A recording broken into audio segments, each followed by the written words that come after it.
Welcome to the ANEW Insight Podcast, empowering and inspiring your journey to optimal health. Hosted by Dr. Supatra Tovar, clinical psychologist, registered dietitian, fitness expert, and author of Deprogram Diet Culture. Rethink your relationship with food, heal your mind, and live a diet-free life. I follow my guests' journey to optimal health, providing you with the keys to unlock your own wellness path. Tune in and evolve with us. Welcome back, everyone. We are back for the second half of our incredible conversation with Jeff Patterson. We have been exploring meditation, martial arts, resilience, and how evolving a life practice can transform both our inner and outer lives. I can't wait to continue this conversation. Welcome back, Jeff. Hey, thanks. So, one of your central ideas in your work is yielding. Talk about the yielding warrior. What does yielding actually mean? And why is it such a powerful principle both on and off the mat? Yeah, yielding is a very powerful concept, and it's often mistaken. And people think and look at yielding as a weakness, as like giving up. And I'll briefly kind of explain my take on it, and you'll see that it can be very strategic and can be very powerful. So the idea of yielding, I've broken down into three main pillars. There's physical yielding, mental yielding, and emotional yielding. Physical yielding is the idea that I push you, you push me, whoever's the bigger, stronger person with the most leverage eventually is going to push the other person over. But with yielding, instead of us trying to see who the bigger meathead is, when you push me, I get out of the way of that force, and now I can respond with less effort. Now, this is very effective for athletes or fighters or people who are coming up against other athletes or people that are stronger and bigger, more powerful than them, because if you just meet them head on, they're going to overpower you and control the situation. But with yielding, and we're able to sense that energy coming in, we can redirect it to a point where they're not as strong and then respond with the least amount of effort to get where we want to go. And this is how you've heard many stories through the years about how the small person defeats the bigger person, and yielding is a big part of that. In fact, there's martial arts that are their whole philosophy is around the yielding concept. It all kind of originates from Tai Chi, but Aikido and Jiu-Jitsu and Judo, they have a lot of yielding aspects to them. And so this is what we call physical yielding. And now with physical yielding, in order to be good at this, a lot of things have to come into play. You need to be well-rooted. The lower part of your body needs to be strong and flexible so you can change your central equilibrium without getting tight. The body has to be relaxed. The breath has to be calm and even, and the mind has to be present. Now, it's a lifetime journey to really master this skill. However, from day one, by integrating a meditation practice into your life, you start to become more aware of these things inside yourself. And once you start to see those things with more clarity, this is where it becomes very interesting. And now we're moving into what I call mental yielding. So the ability to see those things inside of ourselves helps expand our awareness, which also helps us see those things more clearly in other people. So say, for example, you and I are having a conversation and I say something that unsettles you, and I pick up on it from the first sign of imbalance. Maybe it's a change in your tone or your breath or your structure or alignment. And at this point, it's a lot easier to adjust the conversation and keep us in a happy place than if I'm not paying attention to that. And pretty soon I'm so far off track, you want to knock me upside the head. And so learning how to use yielding in all of our interactions is extremely powerful. It helps with our relationships, with business, negotiations, and helps us guide these conversations to a positive outcome with the least amount of resistance. So in no way is it giving up. It's more being strategic and sensitive and aware of how the flow of the conversation is going. And then the third pillar of yielding is emotional yielding. This is very much like mental yielding, but it's with our own interpersonal conflicts. So you think about oftentimes something will happen and we'll respond and we'll go down this path. And we might get an hour, a day, a week down the road and realize maybe we should have done something a little bit different. Mm. But with yielding, because of our heightened awareness, rather than getting 7 days down the road and making the realization, we're able to notice that imbalance and see that those changes as soon as they start to happen. So now, rather than going down this one road too far, we're able to make those adjustments and oftentimes save us a lot of heartache on the other side.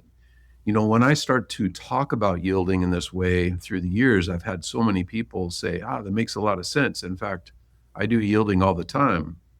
Well, I would agree in that I think everybody does some degree of yielding, whether they recognize it or label it as that or not. However, it's kind of like if you or I were to walk into a crime scene with a detective who's been on the job for 30 years, I guarantee you that person would see things about the series of events and the timeline that I know at least I would have no clue of. Mm-hmm. Meditative arts helps us see things inside of ourselves and inside of other people that I truly believe most people go through life and never have any clue of. And so this is how we can use meditation in one of the many philosophical concepts, yielding, in our lives to get different outcomes and to be more aware and to just have another pillar of awareness in our life. I love this. I often work with clients on resistance versus allowing. It used to be resistance versus accepting, but I really like the concept of allowing. I think many people struggle with having an idea about how things should be done or how people should act or how they should be treated, and for good reason. There's really good reasons behind that. And that is what creates so much friction in their lives when they come into something already in a resistive state, and they're really just like wanting to be recognized or be validated for their way of thinking. And it's completely comes from understandable reasons why they do this. But when they start to practice allowing, which is just allowing other people to be as they are and allowing themselves to be as they are, it is not even necessarily accepting other people, because I think accepting makes you feel kind of icky inside. It makes you feel that like awful sigh of like, ugh, there you are, great. But when you can really just allow that person and not be so tightly drawn into yourself, I think we have so much that we can learn, and it is actually freeing. So yielding and allowing can free us of a lot of our set ways. I really, really, really love that. Let's transition into breath, which is so important, breath work. And it's become a major focus in health and performance. Give a picture of how breath work influences the nervous system, emotional regulation, and mental clarity. Okay, I'd like to chat about the breath in maybe a little bit more of a broad term of the foundational principles in the meditative arts. And I think this will help people understand how to use the breath more clearly with our physical, mental, and emotional well-being. And so with any meditation practice, whether you are doing sitting practice, movement-based meditation like Tai Chi or Qigong or yoga, whatever it is, there's these underlying principles in the practice that will help build the foundation and give you a deeper level of awareness in any journey you take on the meditative arts. And they are regulating the body, regulating the breath, regulating the mind, regulating the energy, and regulating the spirit. Briefly, I'll touch on all of those and spend a little more time on the breath, since that's what you were asking about. So with regulating the body, the basic idea is your skeletal alignment, your muscular tension and relaxation in the body, and your awareness of this throughout the day. Think of a time maybe when you're in front of your computer for 3 or 4 hours and your shoulders are rounded forward and you're feeling lethargic and maybe your neck's getting tight. And then another time when the most important person in your world walks in the room and your body perks up and you feel like you're on top of the world. Well, these two different energetic states we're in 100% control of all day, every day. And this awareness through our meditation practice helps us be more in tune with this. And this helps regulate our well-being throughout the day. The next stage is the breath. And the breath is a very deep topic and something that, we could literally talk for hours about. Qigong is often referred to as the science of the breath, and there's hundreds of different breathing strategies within a Qigong practice. And we'll use this breath work to get different outcomes. And we start to understand how to use the breath in our ritual and active practices to regulate our emotional and mental well-being throughout the day. Because there's so many different strategies, we often broadly categorize them into yin methods and yang methods. Yin methods are often deeper, more holistic style of breathing meditations that help center us and bring us to a deeper state of meditation, while yang are more expansive and energizing. An example of a yin breath would be if you ever listen to somebody sleep, you'll notice that they naturally do a longer inhale and a shorter exhale. And this is the body's natural way of bringing our conscious mind into our subconscious mind, which is where we are when we're sleeping and dreaming. Now, once we understand this, if we want to bring the anxiety down or bring back into kind of more of a settled state, we can do this yin style breathing to help find that focus and that root. On the flip side of that, if we're feeling a little bit lethargic and we want to be energized and we want to kind of pump ourselves up a little bit, we can use the yang side of the breath. And an example of that would be, think about a time maybe when you had to push your car, or you pick up something heavy. Your natural instinct is to exhale and put tension in the breath and maybe even make the breath audible. And this helps expand that energy outward.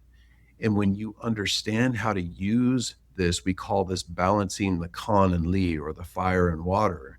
We can notice these energetic states physically, mentally, and emotionally, and then use the breath through the kan and li and the balancing of this fire and water to help adjust these physical and emotional states throughout the day with our active and ritual practices. And so the breath is a real key tool in any meditation journey. Then the next pillar in the 5 regulations is regulating the mind. Regulating the mind is a very deep and important part of the journey, and something that you'll be utilizing and studying for the rest of your time doing meditation. And it's also one that I feel like kind of detours people sometimes, in that I've heard many people through the years tell me, I tried meditation, but it just didn't work for me. I couldn't quiet my mind. And somewhere along the way, people got this misguided idea that in order to be successful at meditation, you have to reach this state of nirvana where nothing bothers you. And I spent my whole career traveling around the world, training with teachers and studying with some of the most well-known meditation teachers on the planet. And I have never once met anybody who doesn't get distracted. Getting distracted is part of your journey, and that's okay. If you sit and meditate for 20 minutes and you get distracted 50 times, but every time you get distracted, you recognize the imbalance and you bring yourself back to center with the movement, the breath, or your posture, you just got 50 repetitions of being out of balance and finding focus. You do that every day, every month, every year, you start to develop this power and this ability to find that center and find that focus among any distraction that comes your way. There's this story I like about these two old monks who are walking down this dirt road after a huge rainstorm, and they come up to this big mud puddle, and on the other side of the puddle is this beautiful little girl, and she's standing there in a white dress and she's crying. The older monk, he hollers across the puddle and says, "Is everything okay? Can we help you?" And she says, "I need to be somewhere, but if I walk across this puddle, I'm going to get my dress all dirty." So the older monk, he rolls up his pant legs and he walks across the puddle, picks her up, puts her on his back, takes her to the other side, sets her down, and she's off on her way. Well, him and the younger monk are walking a few miles down the road, and finally the younger monk is just furious, and he says, "You know we're not supposed to touch girls, but you did back there at the puddle." And the older monk looks down and says, "You're still carrying that girl around? I left her back there at the puddle." How many times in life do we need to get 3 miles down the muddy road before Yes. we realize that we need to let that stuff go? And so regulating the mind is a very important part, but it's also important that we understand that there is no perfection. There is no one thing that makes us successful. This is all part of the journey. And then the fourth regulation is regulating the energy. And this as well is a very deep topic. And there's many different ways that we can lead the energy inward, extend it outward, circulate the energy in the body. And we do this by developing a competent state in regulating the body, the breath, and the mind. And when you have that foundation, that allows you to have the tools to regulate the energy in the body. So it's all connected and part of the same process. And then the fifth and final regulation, which is very profound, which is regulating the spirit. And this is something that, meditation practitioners will spend their entire life's journey working towards reaching deeper levels of awareness in this. And so with those 5 regulations, you can see that can affect everything you do in life. And that's the core of any meditation practice. Wow. I love all of that. And I love how it translates into the work that I do as a psychologist in so many ways. And I have become increasingly interested in energy. I just think it's fascinating because I'm also a dietitian. So obviously we get energy from our food. We get energy once we've had a decent night's rest. But I think it is so fascinating how we can deplete our energy or how we can increase our energy by the states of our minds and our physical beings, just alone, independent of the physical energy that we can get from food. And I'd love to explore that with you just a little bit. It might be a little more on the philosophical or maybe even spiritual side.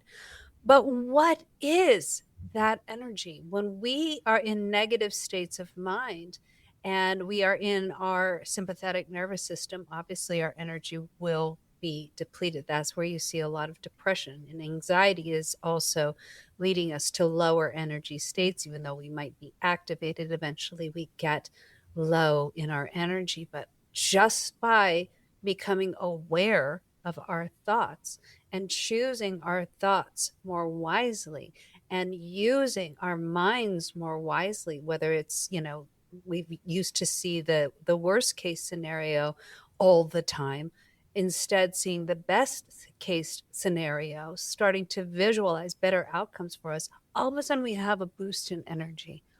What is the energy? So energy, according to Qigong philosophy, comes from 2 main sources. There's the piezoelectric energy in the body, that every cell has a charge in the body, a positive and negative charge. This charge can be affected on how we circulate energy in the body. And then there's the air that we breathe, the inhale and exhale. Now, these are the 2 main sources, but they're affected by the food that we take. If you go out one night and you drink 6 beers and you wake up in the morning and feel horrible, that's going to affect your energy. But if you eat healthy and you're taking in organic food and you're feeding your body what it needs to survive and function effectively, you're going to have more natural energy. And so that's a big part of it. How you hold your posture is part of it. If you walk around with your shoulders slumped like this, you're going to naturally start feeling depressed and feeling low energy. And so this, as far as your food intake, your posture and how you adjust your posture and move throughout the day, if you do a repetitive movement that's got incorrect alignment, you're going to make yourself sore, which is going to bring that energy level down, maybe even injure yourself. Then it's the breath. How do we use the breath strategically? If you breathe, for example, when somebody gets depressed, you'll notice maybe they cry and they're having spending a period of time where they're in this depressive state. They'll naturally inhale longer than they exhale. If you ever listen to somebody cry, it's,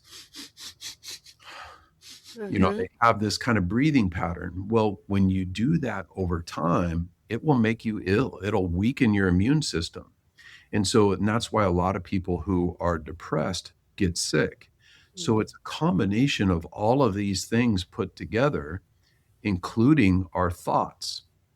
If you're thinking about how you're failing and how you're no good, think about how that's going to affect your posture, and your breath's going to become more shallow. And all of these things kind of follow that reaction. And again, we're kind of following through the 5 pillars or the 5 regulations we just talked about. All of these are very closely connected to our energetic states. And by having this understanding and this awareness, we can use that to control our energy. And sometimes people get this idea that energy is this mystical thing. There's nothing mystical about it. Everybody has energy. Every plant has energy. The wind is energy. There's energy everywhere, but it all affects us. Think about another way to look at this energy, like from outside the body, is think about if you're on a busy street and there's people walking everywhere, the cars are driving by, there's lots of noise, how you feel in that scenario versus sitting by yourself by the side of a creek or a river and just listening to the water roll by. Those are 2 different places that you're in that are affecting your energy, your thoughts, your posture, your breath. And so when we talk about energy and cultivating a meditation practice, we take all of those things into consideration, because that's part of us being able to control and adjust our physical, mental, and emotional well-being throughout our life.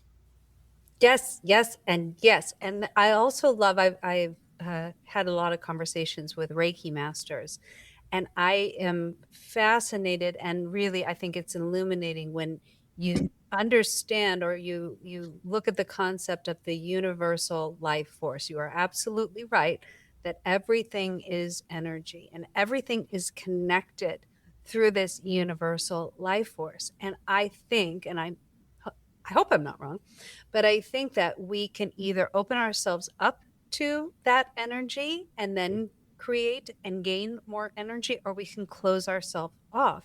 And I do think that when we are experiencing more positive states, most especially if you get into the super positive states like joy and love, that's when you actually really do open yourself. You're on that same energetic wavelength. And that's where you have access more readily to that energy. That's why you can be energized regardless of your nutritional nourished state or your sleep state, is that you are actually putting yourself on that same wavelength. And when you are practicing more negative states, you're cutting yourself off from that. I love talking about this. I could talk about this all day with you. So we only have time for a couple more questions. What am I going to ask you? Tell me, if someone who's listening has never meditated before, but wants to become calmer and more resilient and more intentional, what is the first step you would encourage them to take this week? Go back and re-listen to the 3 considerations that we talked about and go through that process. And then once you solidify that purpose and that reason to take on the practice, start with even one, you want to try to find a path to follow, and that comes with finding somebody to help you in that direction. But even if you don't have anything, if you could just every 60 minutes, 90 minutes, set an alarm on your phone and just count out 10 deep belly breaths and just kind of bring that awareness in there. If you did that every day for 30 days, you'll notice a shift from that. And this is something that I always like to let new people know that are coming to the practice, because I understand when you start something new, it's hard to develop a habit, right? It's hard to develop something that you kind of have to have a little bit of blind faith in. That, is this really worth my time? I'm too busy. You have all these excuses, right? I've heard thousands of them through the years of why people don't do this. But I've also seen thousands of students through the years come to this practice, and the ones that listen to this advice and do this, I see practicing 20, 30 years. And if you were to just do a 20-minute a day ritual practice, integrate some of these active practices throughout the day, and keep that up consistently for a year, do it every day, whether you feel like it or not, just do it. By the end of that year, you'll see so much value in what you've put in there that you'll do this for the rest of your life, and it won't even be a question of whether you want to do it or not. But through those beginning months, it's a little bit of a struggle sometime, but you have to, again, go back to your why. What's drawing you to want to do this practice? So you have that motivation to get through those times of uncertainty. And certainly, I can say this from practice, that it is one of the best ways I can think of to spend my time. I think that there is something so deep, so calming, so centering about having a practice like this, and it really does change your life. Oh my gosh, Jeff, I want you to come back, because I didn't get to ask a million questions. I could sit in front of you all day, but can you please tell people how they can get a hold of you, how they can maybe learn from you, how you might be their guru? Sure. So my website is theyieldingwarrior.com. And if you're interested too, I created this app for my students that's 100% free. All you got to do is set yourself up on an account with that, and it will walk you through ritual practices, active practices. It has a reset timer on there to remind you to do your resets. It has a journal on there, and it's all 100% free for anybody that wants to do it. And it's just a way for you to get introduced to the practice and hopefully help a lot of people with that. And that you can get that at app.theyieldingwarrior.com. And oh my goodness. You can download that onto your phone, turn on the notifications, and it'll help you with keeping track of that. Guys, it's a free app where you can learn how to begin your practice of meditation. I really hope everybody downloads it. I'm going to download it. That is awesome. I'm going to recommend it to my clients who are interested in meditation. This has been one of my most favorite podcasts of all time. I just think you are so calming, just so centered, and it is really lovely to sit in front of you. And I can imagine that your students all feel the same way, and they feel very fortunate to have you as their teacher. And I really hope that this podcast helps you get more students. And I really do hope more people learn about you and download your app. Thank you so much for joining me, Jeff. Hey, thank you very much for having me. Yes, I'm going to have you back. You know I will. Thank you so much. And thank you for tuning into the ANEW Insight Podcast. I, of course, look forward to my next interview and really do hope you join me next time. Thanks for tuning into the ANEW Insight Podcast. Please remember, the contents shared on this podcast is for entertainment purposes only and does not constitute medical advice. Tune in next time and evolve with us.